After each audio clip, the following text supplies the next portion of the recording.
So, you're selling your home in Hawaii. There's one document the law says you absolutely cannot skip.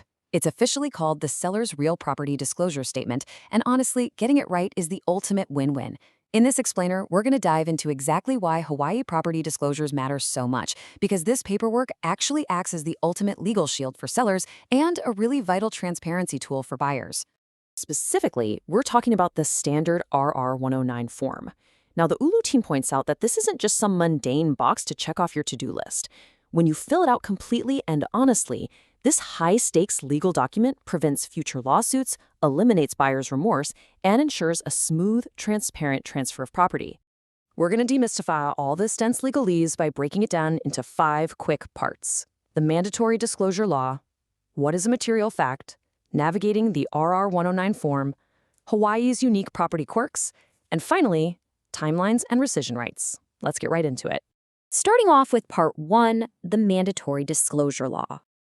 Under state law, you, the seller, have to prepare a written statement that fully and accurately discloses all material facts about the property. It puts the burden of transparency squarely on your shoulders. But, and this is a huge but, doing this is explicitly not a warranty of any kind. You aren't guaranteeing the home is flawless. The law is super clear here. This form is absolutely not a substitute for an expert inspection. Buyers still need to bring in their own pros, and you're just sharing what you already know. Which brings us to Part 2. What actually is a material fact? Legally speaking, a material fact is any condition, past or present, that would measurably affect what a reasonable person thinks the home is worth. We're talking about everything from that roof leak you patched up 3 years ago to an unpermitted addition. If it happened and it could change a buyer's perception of value, it's a material fact. And remember, these are facts that are within your knowledge or control, or things you can easily observe from accessible areas. Now, you might be wondering, do I have to share literally everything? Actually, no. There are strict legal exemptions. You absolutely have to share physical defects and environmental hazards for sure. But you do not have to disclose if a former occupant had HIV or AIDS. You also don't need to mention events that happened on the property if they had absolutely zero physical effect on the structure or the environment. Those are excluded, and the law protects your right to just leave them off the form. Okay, let's move on to Part 3, navigating the RR109 form itself. Right off the bat, page 1 makes the main goal crystal clear, documenting those material facts. And heads up, as the seller, you have to fill this out, not your real estate agent.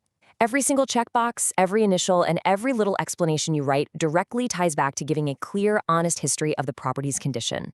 So here are your golden rules for filling this out. Step 1, answer all of sections A and B. Step 2, for sections C through F, mark an X if it applies or NA if it doesn't. But, and this is a massive trap, you cannot use NA to dodge a simple yes or no question. If you genuinely don't know, there's an NTMK option, which just means not to my knowledge. Finally, step 3, if you check yes for anything, explain it thoroughly in section G. Say you had a roof repair, write down what happened, when it happened, who fixed it, and attach any receipts or permits you have. All right, Part 4, Hawaii's unique property quirks. Living in Hawaii means we've got some highly localized gotchas that sellers frequently miss. You are strictly required to disclose if your home is in a tsunami evacuation zone or a volcanic hazard zone 1 or 2. You also have to mention exposure to VOG from active volcanoes.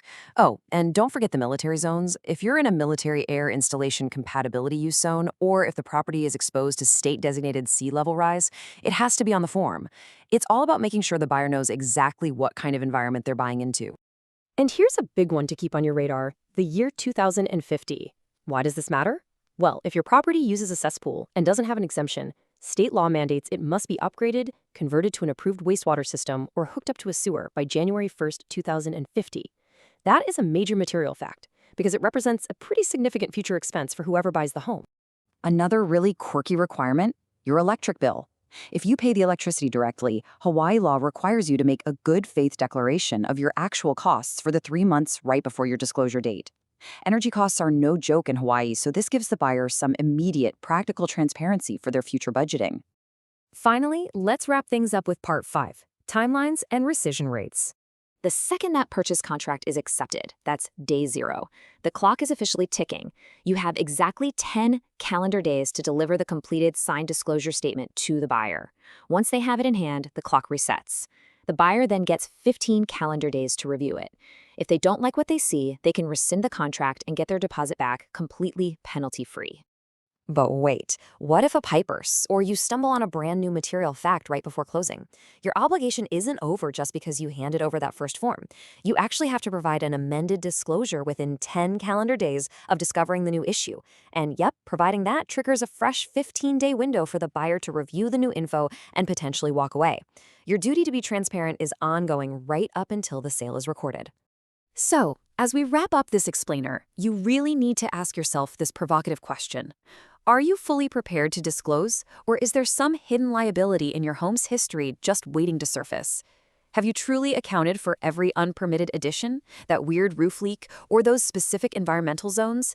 Because missing a material fact isn't just a minor oops moment, it's a hidden liability that could derail your sale or invite a lawsuit down the line. Now, while real estate professionals like the Ulu team can guide you through the RR 109 line by line, remember this explainer is just for general info, not legal advice. If you've got a highly complex situation, for sure talk to an attorney. But ultimately, leaning into these disclosure obligations is a really empowering thing. It turns what feels like a scary legal hurdle into a powerful tool for a fair, transparent, and successful sale in Hawaii. Thanks for diving into this with me.